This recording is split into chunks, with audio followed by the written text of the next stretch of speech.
Ingat selalu kenapa Tuhan bilang, kasihlah Tuhan dengan segenap hatimu. Saudara pikir dia kekurangan kasih, kekurangan cinta? Enggak. Dia kasih itu sendiri. Kenapa dia minta kita mengasihi dia? Dengan segenap hati, segenap kekuatan, segenap jiwa.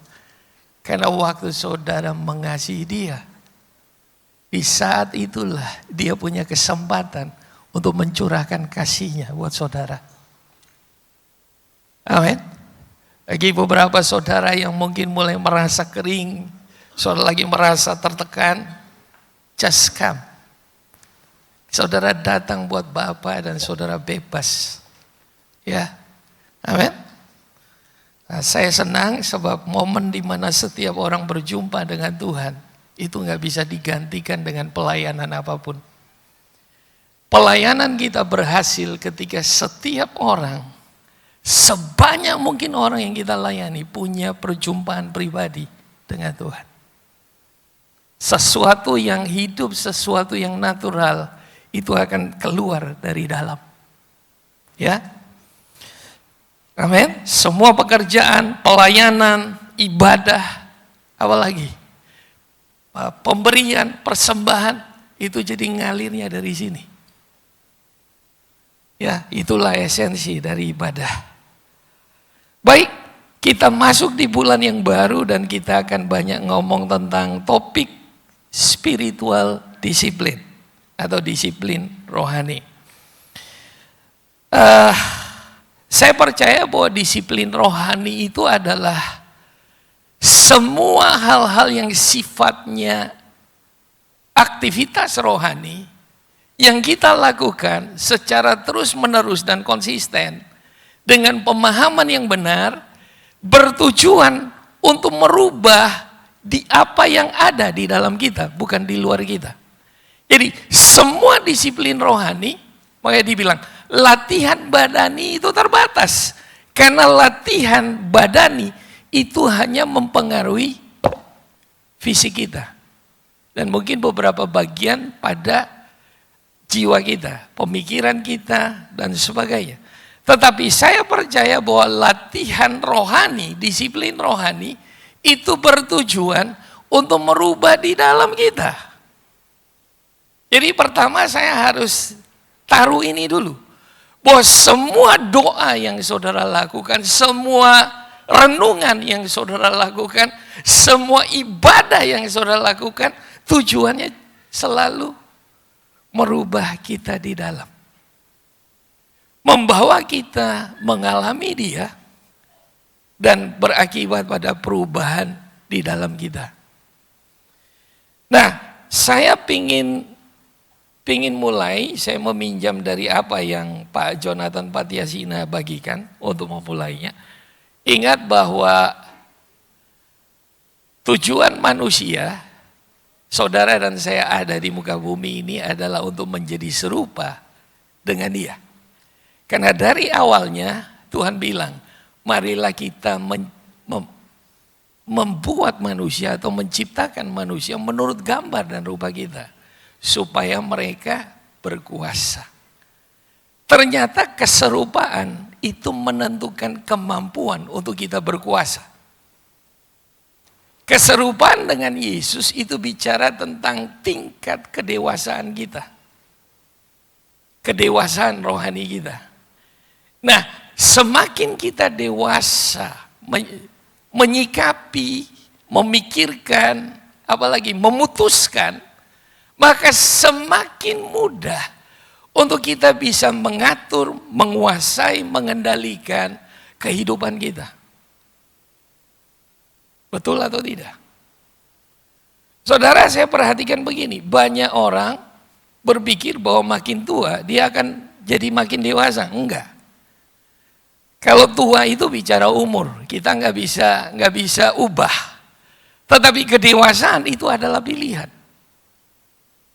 Ya, pilihan-pilihan yang kita buat, keputusan-keputusan yang kita buat, kedewasaan itu akan terlihat di sana. Nah, kalau kita lihat untuk sampai pada tujuan, saudara perlu mengerti ini yang saya ingin share. amanat agung atau perintah yang diberikan oleh sang raja sebelum dia naik ke sorga. Dalam Matius 28 ayat 18 sampai 20 bisa tolong ditampilkan. Yesus mendekati mereka dan berkata, kepadaku telah diberikan segala kuasa di sorga dan di bumi. Karena itu pergilah, jadikanlah semua bangsa muridku dan baptislah mereka dalam nama Bapa dan Anak dan Roh Kudus. Dan ajarlah mereka melakukan segala sesuatu yang telah kuperintahkan kepadamu. Dan ketahuilah aku menyertai kamu senantiasa sampai kepada akhir zaman. Nah, perintahnya jelas, jadikanlah semua bangsa muridku. Ya, murid dari kata matetes yang artinya seseorang yang didisiplin dalam pengajaran seorang rabi atau guru.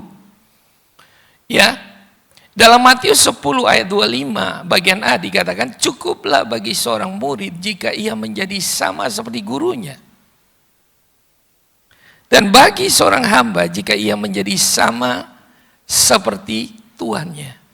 Tujuan seorang murid adalah dia jadi serupa dengan gurunya. Nah, semua murid Yesus tujuan akhirnya adalah jadi serupa dengan dia. Dalam cara pemikirannya, cara menguasai atau bagaimana mengendalikan emosinya, ya, cara bersikap, cara menghadapi masalah, ya. Dan yang menarik adalah bahwa begini, hari-hari ini saya perhatikan kadangkala komitmen kita pada gereja, pada pelayanan, pada orang jauh lebih tinggi daripada komitmen kita pada Yesus. Kalau saudara hadir dalam seminar Kak Jo, Pak Jonathan beberapa hari, dia jelaskan tentang komitmen pertama kita adalah komitmen personal kita pada pribadi Yesus. Itu komitmen yang pertama, sama seperti hukum yang terutama. Komitmen pada pribadi Yesus. Kenapa saudara waktu dia sampaikan itu saya renungkan, iya ini penting. Dan saya perlu ngulang sama saudara. Karena komitmen kita pada yang lain itu sangat ditentukan pada komitmen personal kita pada Kristus. Kalau komitmen kita benar dan kita berjalan sesuai komitmen itu, maka komitmen kita pada yang lain aman. Di pekerjaan, di pernikahan, di pelayanan, di mana-mana itu aman. Kenapa? Karena kita punya komitmen pada Dia. Setuju? Karena kalau Dia yang memerintah dan mengatur hidup kita, saya percaya. Saya tahu bukan berarti semua jadi aman, gak ada masalah. No. Tetapi waktu saudara ngerti bahwa komitmen pertama kita dan yang terutama adalah pada Kristus, semua masalah datang. Tapi saudara tahu cara sikap apa yang saudara harus lakukan. So, Jemaat GBI Rock Timika, yang saya ingin ngomong sama saudara, komitmen pertama saudara bukan buat saya, bukan buat gereja GBI Rock, tapi buat Yesus Kristus. Karena saya tidak mati buat saudara, hanya Dia yang mau mati. Dia kasih semua-semuanya buat saudara dan saya. Dan bukan cuma itu, Dia bukan hanya mau mati buat saudara. Setelah saudara diselamatkan, Dia sudah siapkan tujuan rencananya masa depan buat saudara dan saya. Saya nggak bisa lakukan itu buat saudara. Amin. Nah, kalau kita bicara murid, kita nggak pernah bisa lepas dari kata disiplin. Karena disciples, ya, itu tidak pernah lepas dari namanya disiplin. Nah, seorang murid dia harus belajar tentang disiplin. Nah, sayangnya seringkali kita dengar kata disiplin, langsung kepala kita itu mulai berpikir. Ada asumsi-asumsi yang mulai muncul. Kalau saudara dengar kata disiplin, apa yang ada di kepala saudara?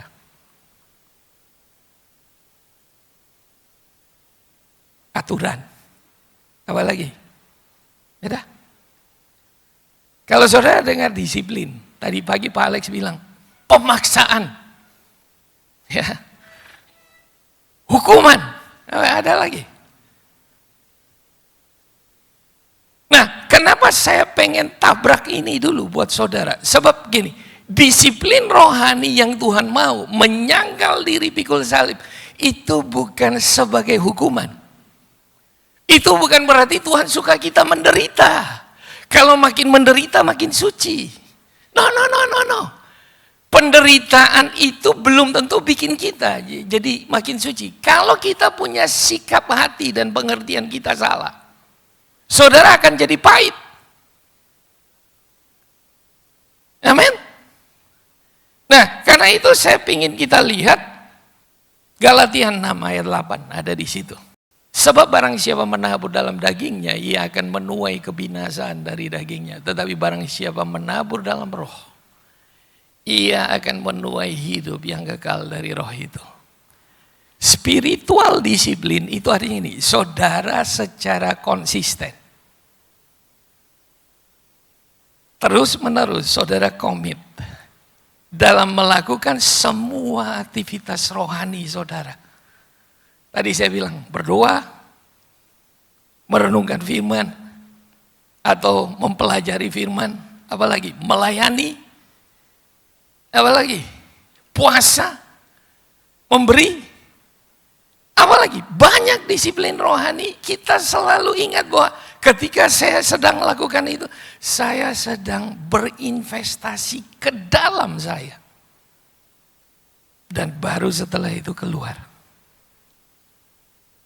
Atau bisa bersamaan. Tetapi fokus kita ketika kita melakukan disiplin rohani, ingat selalu bahwa disiplin rohani itu bertujuan untuk merubah di dalam kita. Kita mengizinkan Tuhan buat jalan yang baru di dalam pemikiran kita, sikap kita, di dalam kita. Ya. 1 Korintus 3 ayat 6-7 berkata, aku menanam, Apolos menyiram, tetapi Allah yang memberi pertumbuhan. Karena itu yang penting bukanlah yang menanam atau yang menyiram, melainkan Allah yang memberi pertumbuhan. Ingatlah, ada bagian yang kita lakukan, ada bagian yang Tuhan lakukan. Tuhan melakukan apa yang kita nggak bisa lakukan.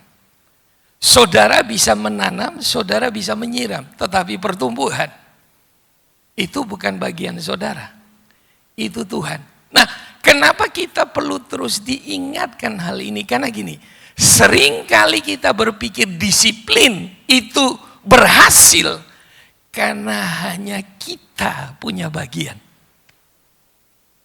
Kenapa saya perlu jelaskan ini? Karena begini, ada banyak orang yang merasa sangat luar biasa karena kedisiplinannya.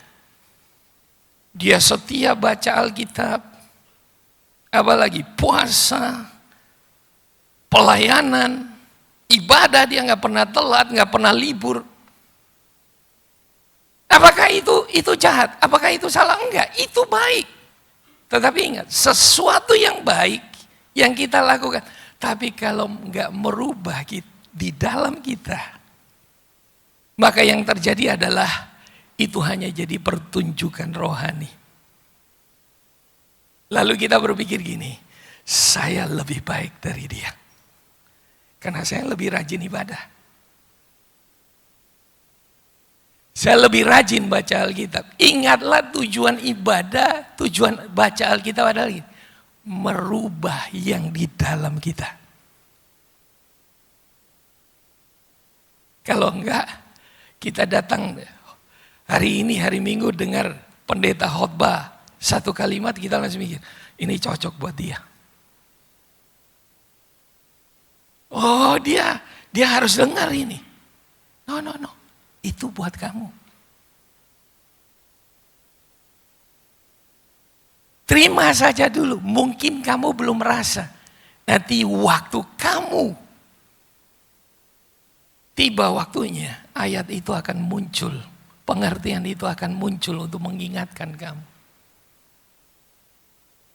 Tuhan telah memberikan pada kita disiplin rohani sebagai sarana untuk menerima kasih karunia-Nya. Disiplin ini menuntun kita untuk menempatkan diri di hadapan Tuhan agar Dia dapat mengubah kita. Jadi disiplin itu kalau kita nggak hati-hati, kita mesti mengerti disiplin itu cuma sarana untuk membawa kita pada sebuah tempat di mana kita bisa mengalami kasih karunia demi kasih karunia. Saya kalau saudara tahu Kiura, masih ke sana lagi waktu kami bangun ada 3 ruang kelas buat anak-anak yang sekolah di sana. Nah, waktu kita turun sampai di sana itu hilang signal, saudara. Padahal masih cuma naik mobil 1 jaman ya dari sini ke sana, hilang signal, saudara. Nah, tetapi biasanya ada satu spot di tengah-tengah. Jadi biasanya Pak Bondi kasih tahu saya, Pak, kalau mau telepon atau mau WhatsApp, kirim pesan, kita ke sana dulu. Nah, di spot itu kita ketemu, ada signal. Nah, disiplin rohani itu membawa kita pada spotnya. Saudara mengerti? Di situ signal selalu ada. Saudara ngerti? Nah, disiplin rohani yang kita lakukan setiap hari, itu adalah membawa kita pada spot ini. Dan ingat selalu tujuannya adalah mengubah kita dari dalam. Kenapa? Karena Roh Kudus tidak tinggal di luar kita. Dia tinggal di dalam kita. Nah, disiplin rohani itu artinya ini. Kita melewati semua aktivitas yang kita lakukan. Itu mengizinkan dia, spotnya. Kita ada pada spot yang tepat untuk dia mulai bekerja. Makanya kenapa ibadah penting? Karena saudara waktu datang ibadah, kalau saudara datang dengan pengertian yang benar, sikap hati yang benar, saudara sedang ada pada sebuah spot. Untuk saudara dapat signal dari Tuhan. Apakah saudara ngerti hal ini? Jadi bukan karena disiplinnya, bukan. Tetapi disiplin ini membawa kita ada di sini. Ingatlah, Paulus perlu menanam, Apolos perlu menyiram. Setuju? Tetapi mereka harus ada di spot yang tepat. Nah, disitulah pertumbuhan terjadi. Seorang petani tak berdaya untuk menumbuhkan padi. Yang bisa ia lakukan hanyalah menyediakan kondisi yang tepat untuk pertumbuhan padi. Ia mengolah tanah, menanam benih, menyirami tanaman, lalu kekuatan alam bumi mengambil alih dan tumbuhlah padi. Begitulah halnya dengan disiplin rohani. Disiplin adalah cara menabur bagi roh Allah. Disiplin adalah cara Allah untuk menanamkan kita di tanah. Atau kalau bahasa saya, di kondisi. Ya, menempatkan kita di tempat ia dapat bekerja. Kondisi di mana Tuhan dapat bekerja di dalam diri kita dan mengubah kita. Disiplin rohani itu sendiri tidak dapat berbuat apa-apa, hanya dapat membawa kita ke tempat di mana sesuatu dapat dilakukan. Disiplin adalah sarana anugerah Allah. Ya, kebenaran batin yang kita cari bukanlah sesuatu yang dicurahkan ke atas kepala kita. Allah telah menetapkan disiplin kehidupan rohani sebagai sarana kita menempatkan diri di tempat di mana Dia dapat memberkati kita. Saya ambil kutipan ini dari Celebration of Discipline yang ditulis oleh Richard J. Foster. Saudara bisa cari buku itu, cukup bagus. Dan yang berikut yang kita perlu hati-hati. Bagaimana ketika saudara belajar untuk punya disiplin rohani, saudara perlu berhati-hati pada dua hal ini. Saudara lihat, anggap saja saudara saya sedang Tuhan bawa dalam perjalanan hidup. Ingatlah, kekristenan adalah sebuah perjalanan untuk mencapai tujuan. Setuju? Nah, sama ketika kita mencapai tujuan, kita lewat jalan. Nah, jalan ini namanya spiritual disiplin. Oke? Nah, di kiri kanannya ini kita perlu hati-hati. Ada yang namanya tebing moralisme dan jurang antinomianisme. Nah, kita lihat dari Yosua 1 ayat 7. Dikatakan begini, hanya kuatkanlah dan teguhkanlah hatimu dengan sungguh-sungguh. Bertindaklah hati-hati sesuai dengan seluruh hukum yang telah diperintahkan kepadamu oleh hambaku Musa. Ingat, pemuritan itu adalah ajarkanlah mereka segala sesuatu yang telah kuperintahkan kepadamu. Ajarlah mereka untuk melakukan segala sesuatu. Sama dengan hal ini. Lalu dibilang ini, janganlah menyimpang ke kanan.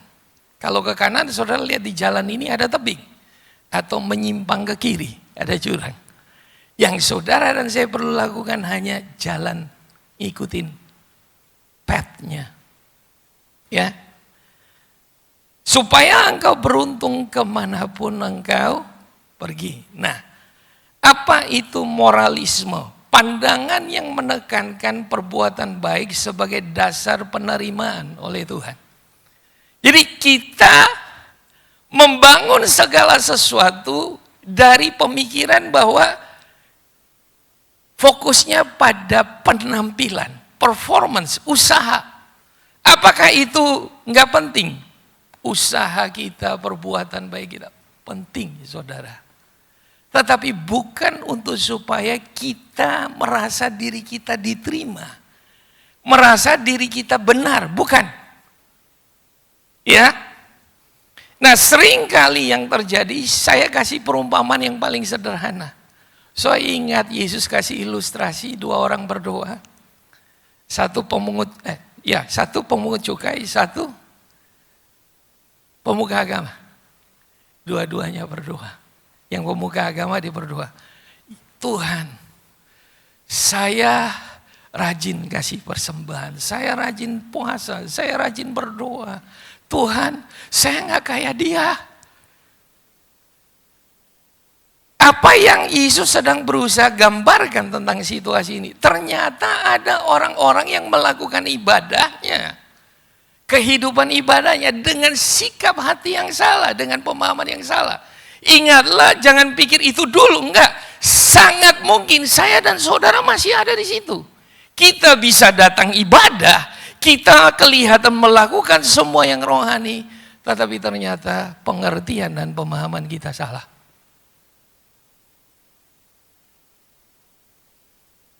Makanya saya di awal bilang, disiplin rohani berhubungannya dengan perubahan yang di dalam kita, bukan penampilan. Kalau kita fokusnya pada penampilan, kita jadi kayak pemuka agama. Kita bandingkan, dia suka telat, dia suka begini. Saya loh, mungkin saudara nggak ngomong, tapi itu ada di hati saudara atau di pikiran saudara. Saya baca buku lebih banyak. Saya baca Alkitab selesai dari Kejadian sampai Wahyu udah 20 kali, dia belum pernah.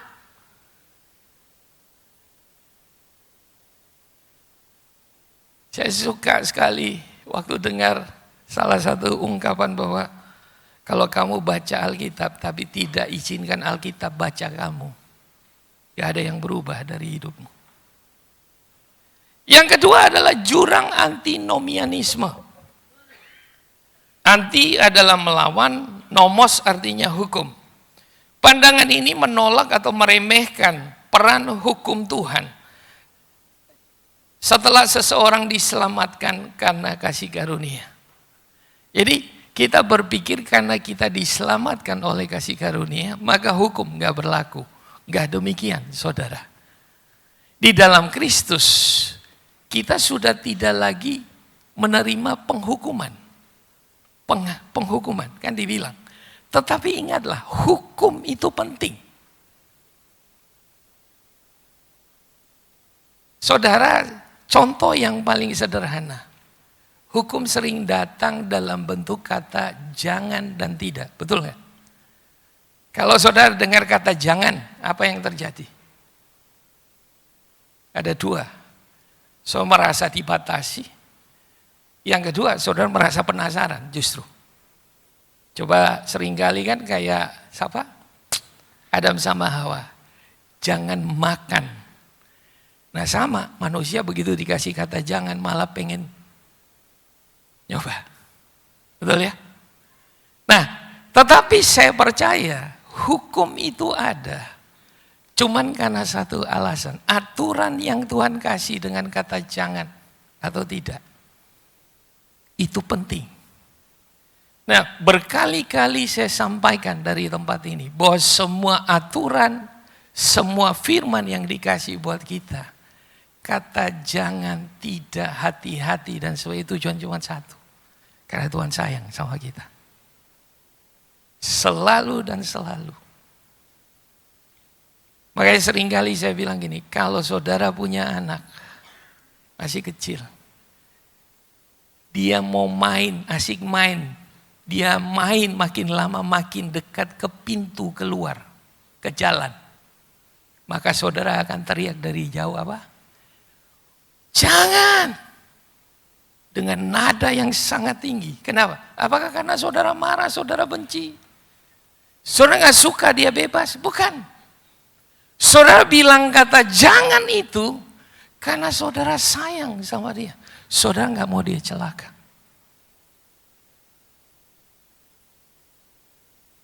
Orang tua yang gak pernah bilang kata jangan atau tidak buat anaknya, sebenarnya saudara gak sayang sama anak saudara.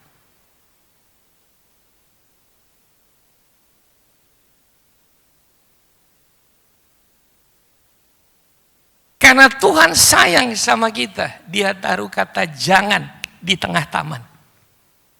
Masih ingat? Semua pohon dalam taman ini boleh kamu makan. Tapi pohon yang satu ini, jangan.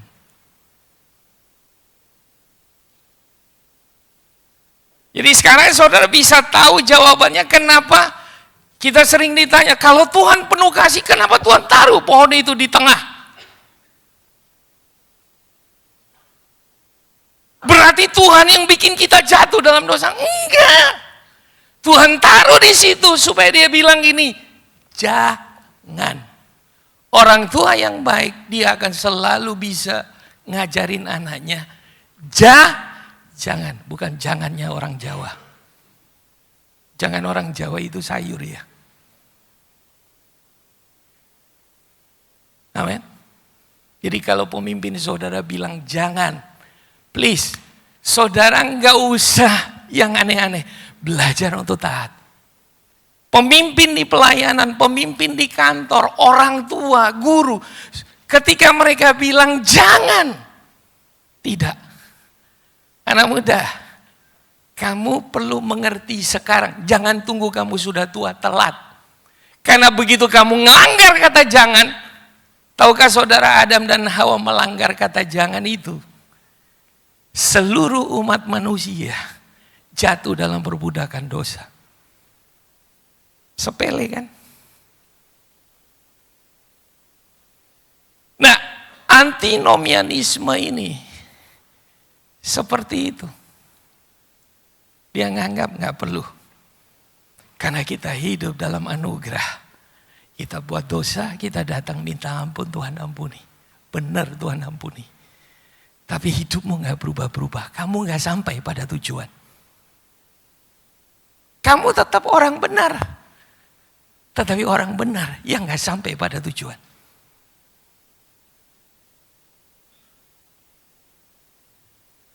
Ingat, dosa bukan perbuatan. Dosa itu perbudakan.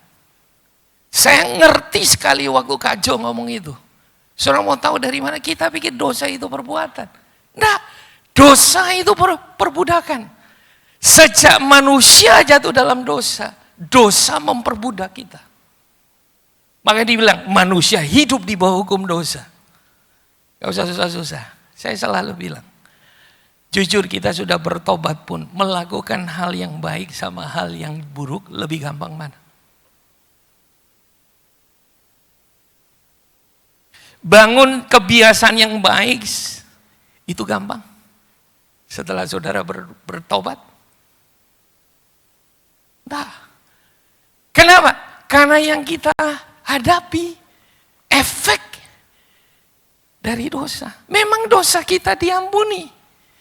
Makanya sekarang kita masuk dalam proses pengudusan. Yang kita sudah belajar bulan lalu. Amin. Jadi jangan menyimpang ke kanan atau ke kiri. Lewat jalur itu. Disiplin rohani. Pikul lakuk yang kau pasang. Amin. Barang siapa mau mengikut aku, sangkal diri, pikul salib. Setiap hari.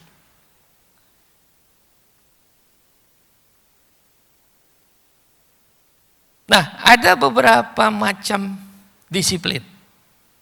Ada disiplin dikatakan inward disiplin, outward disiplin. Yang dua ini bicara tentang personal kita. Ya. Lebih sifat ke personal kita. Ke dalam itu meditasi, doa, puasa, dan studi Alkitab. Jadi bukan hanya membaca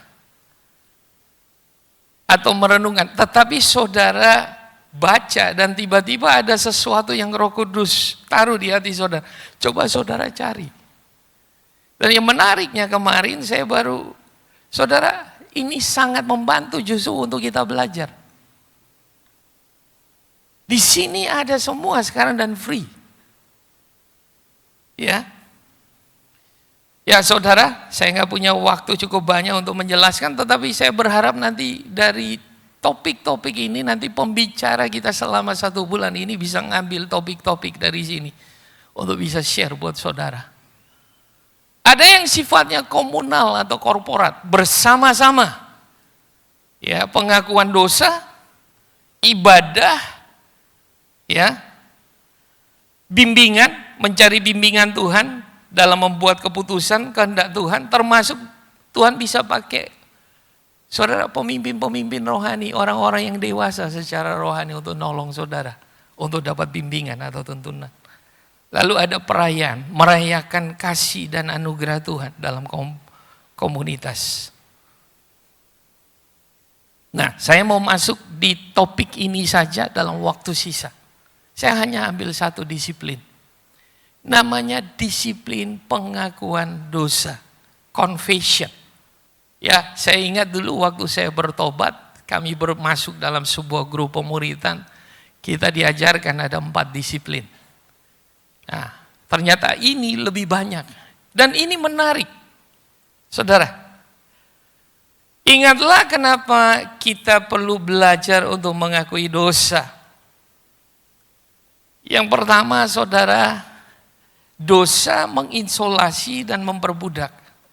Tapi pengakuan dosa membuka pintu pada kesembuhan, kemerdekaan, dan pemulihan hubungan. Nah, dosa membuat kita tertutup, kita terikat. Tetapi ketika saudara datang, saudara minta ampun. Saudara mendapat pengampunan, saudara dapat kesembuhan, kemerdekaan, dan pemulihan. Yang saya pingin sampaikan adalah begini, kenapa mengaku dosa atau salah itu sulit? Karena ternyata itu masalahnya ada dari parenting kita. Berapa banyak kita orang tua dari anak masih kecil kita ajarin sederhana, kata maaf. Kalau buat salah maaf ya.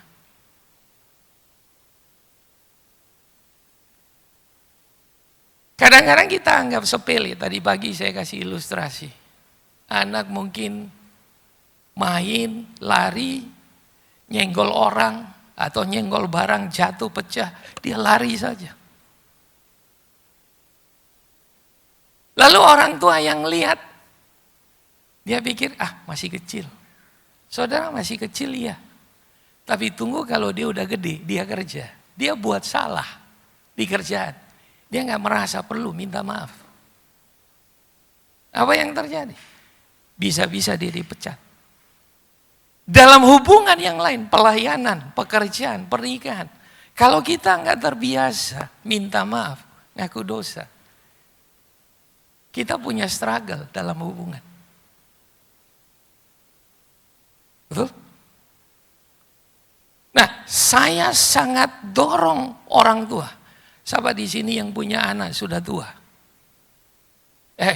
Jangan tanya gitu, salah. Biar saudara nggak ngantuk sih. Siapa di sini yang punya anak masih kecil? Kalau dia masih kecil, ajarin. Kesempatan saudara untuk tolong dia. Ajarkan kata jangan dan tidak. Jangan, selalu ya. Karena hidup nggak selalu berkata ya. Setuju? Kalau dia nggak terbiasa ketemu itu kata tidak di rumah atau jangan, maka dia akan ketemu di sekolah, di pekerjaan, di hubungan, dan dia akan syok.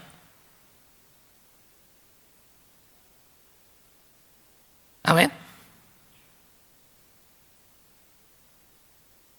Yang kedua adalah pemahaman kita gereja. Apa sih ngaku dosa? Kita semua orang kudus, kita suci. Tapi kalau ditanya siapa di sini orang kudus, ngangkatnya setengah tangan, setengah tiang. Saudara ingatlah bahwa sekalipun kita dibenarkan, kita jadi orang benar, orang kudus, kita masih ongoing progress. Makanya kita kenal kata proses. Setuju? Jadi kalau minta maaf satu sama lain itu biasa. Ngaku salah itu biasa, bukan sesuatu hal yang memalukan.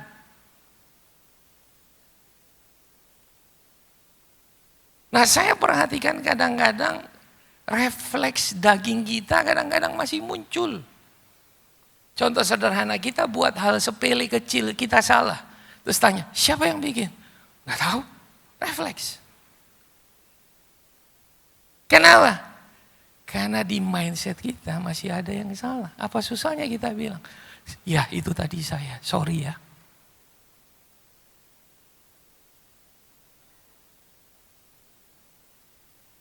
Boleh nggak ini masuk dalam disiplin?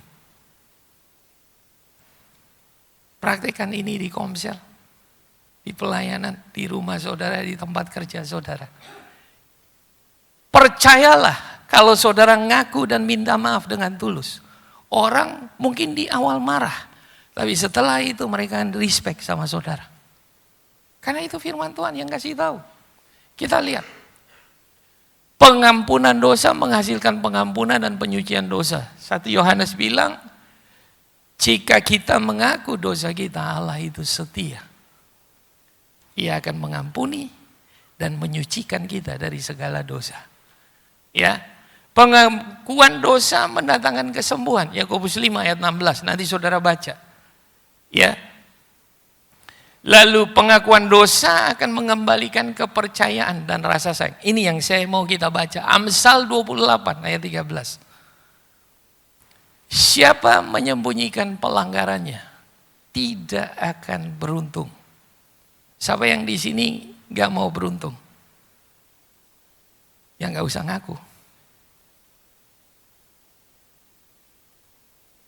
Tetapi siapa yang mengakuinya dan meninggalkannya akan disayangi.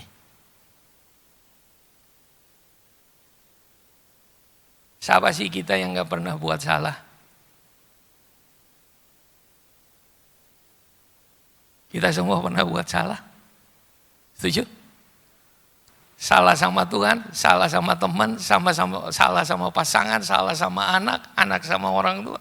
Kita punya banyak salah. Apa susahnya kita minta maaf? Dan meninggalkannya. Saudara, Alkitab bilang kalau kita lakukan ini, kita akan disayang. Setuju? Tanya sebelah, kamu mau disayang nggak? Tapi nggak boleh lawan jenis. Ya, kecuali pasangan. Nah, yang terakhir, praktek yang sehat tentang pengakuan dosa melibatkan yang pertama, evaluasi diri. Dan setelah mengevaluasi, ada kesadaran yang tulus. Kalau dia salah. Bukan, saya begini karena dia, saya begini karena.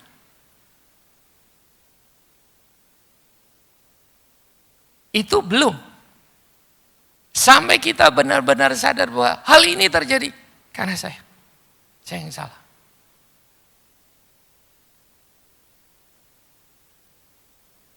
Oke, kadang-kadang kita bilang nih, ya sudah saya yang salah. Itu bukan tulus. Itu kayak sudah di ujung tanduk terus, ya sudahlah.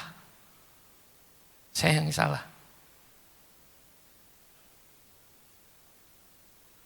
Yang kedua, kita butuhkan orang yang aman dan bisa dipercaya. Terutama pada hal-hal yang sifatnya cukup berat. Ya, saudara perlu datang mungkin, saudara punya masalah dan saudara merasa tertuduh. Jangan terus hidup dalam rasa tertuduh, rasa bersalah. Cari orang yang dewasa secara rohani. Ya, di komsel, di gereja saudara bisa lihat siapa yang cukup dewasa. Lalu saudara datang cerita. Pak, gimana Pak? Saya malu. Ya emang. Itu konsekuensinya. Tetapi setelah saudara ngomong. Dan setelah itu. Ya. Saudara. Orang itu mentor saudara dengan dewasa menasihati saudara atau menegur saudara. Nah, setelah itu dia bilang, karena dia lihat saudara sungguh-sungguh dalam pertobatan saudara, dia bisa bilang, Tuhan ampuni kamu. Ayo, maju lagi. Saudara, kalimat yang simpel kayak begitu, tapi kita dengar dari orang lain. Itu kayak kita dapat anugerah. Tetapi kita sebagai pemimpin juga kita nggak bisa gampang ngomong begitu ke orang. Kalau orangnya nggak mau berubah, kan dibilang tadi, mengakui kesalahannya dan memutuskan untuk meninggalkannya.